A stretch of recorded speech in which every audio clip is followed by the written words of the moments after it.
Well,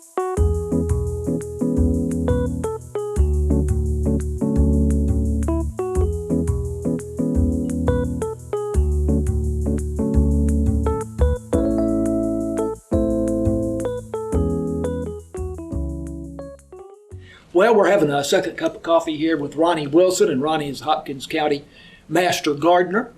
And of course, we've crossed over into spring, but that doesn't mean that cold weather is necessarily over. No, we could still have a cold snap up until probably the second week of April. Yeah. So we still have to keep an eye on the weatherman. Yeah. And so any plants, some of the plants, and especially vegetables that you put out, would be more susceptible to a frost than others. Yes. Yeah.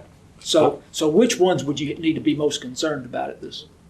Anything you've planted from seed. The little seedlings are a lot more susceptible. And I would keep the containers the plants come in handy in case you need to cover them up in case there's a frost. You just put that over the. Yep. Turn it upside down over the Yep. over the plant. Well, that's interesting. You said you'd put out tomatoes already? Yes. And against my own advice, I put out tomatoes, 10 tomato plants last week, and they were doing great. And then I noticed it's going to be cold, so I went out and covered them up, and I think they're okay. Yeah.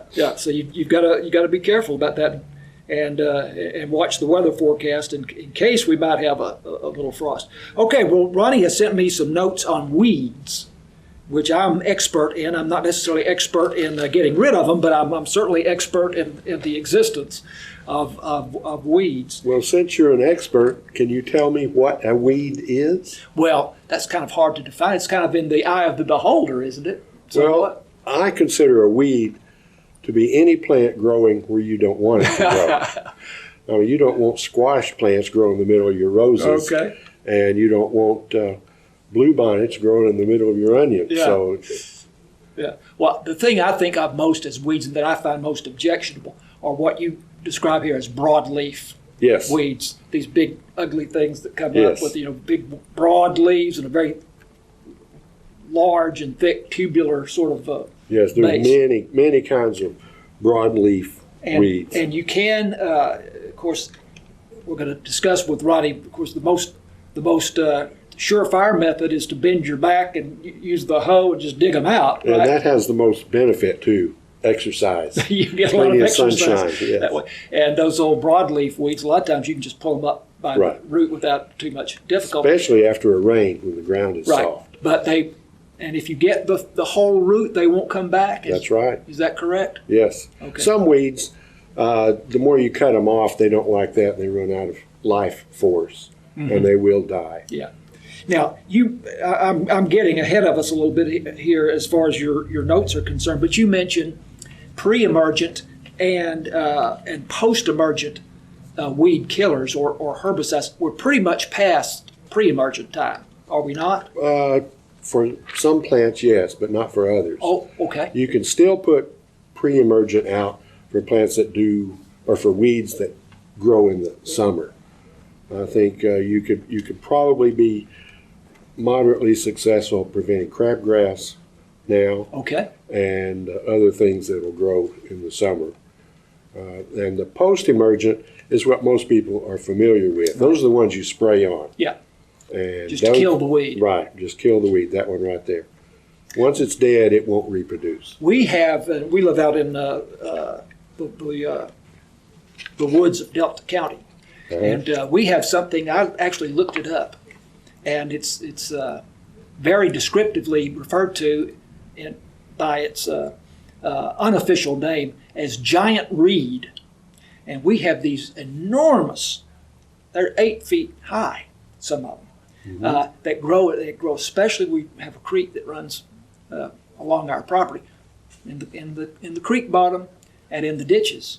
And these things are just enormous, and they're not unattractive in the middle of the summer, but then they leave these terrible looking stalks. But I have had some luck with pre-emergent, putting that out late March, April for those. Do you know what I'm talking about? No, not really. These are monster weeds. They really are.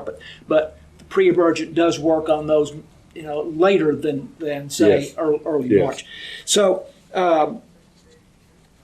One you thing- give us some advice here on various pre-emergent and post-emergent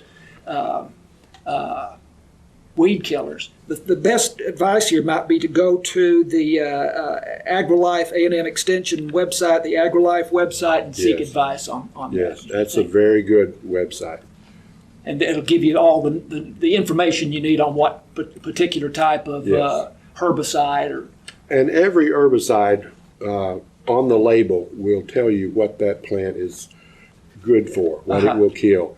And if you read the labels, you'll know which grasses or weeds it will control, and it'll tell you how much to use and when to use. All the information's right there on the label. You have to be careful, though, don't you? Oh boy, With you sure these do. post-emergent Yes. weed killers. Yeah, there's really 2,4-D is good for most of the broadleaf weeds. And then the glyphosate products, better known as Roundup, is good for pretty much everything. Now, I see commercials just warning about Roundup and problems with Roundup and lawyers inviting people to contact us if you've had illness caused by Roundup, and yet it's still widely available and people still use it. What I found was that the lawsuits came from California, where they liked lawsuits. Right. And the people that were involved were getting thousands of times the recommended dose, spraying it on their crops over and over and over and over. When used according to the label directions, I haven't had any problems with it. And I think that's why it's still on the market. Yeah, that is puzzling to me because it is still widely available. So Yeah. how bad can it be? We've had some luck with a homemade mixture of detergent. Yes, And what else goes into that? Vinegar, I Vinegar. think, and salt. salt. And it works pretty well. Yes, the detergent is a surfactant. It helps the vinegar and salt stay on the leaves, which will burn Right. the leaves and eventually kill the plant. Inexpensive, and That's right. And I suppose Yeah. it's good for the environment, or not harmful to the environment. So much better for But it. it's just not The salt, overnight. Salt is not so good. All right, so we're out of time, but again, AgriLife website would be very Yes. helpful in getting some specifics about how to deal with weeds. Great. Ronnie Wilson is Hopkins County Master Gardener, and I'm John Mark Dempsey. This is KSST.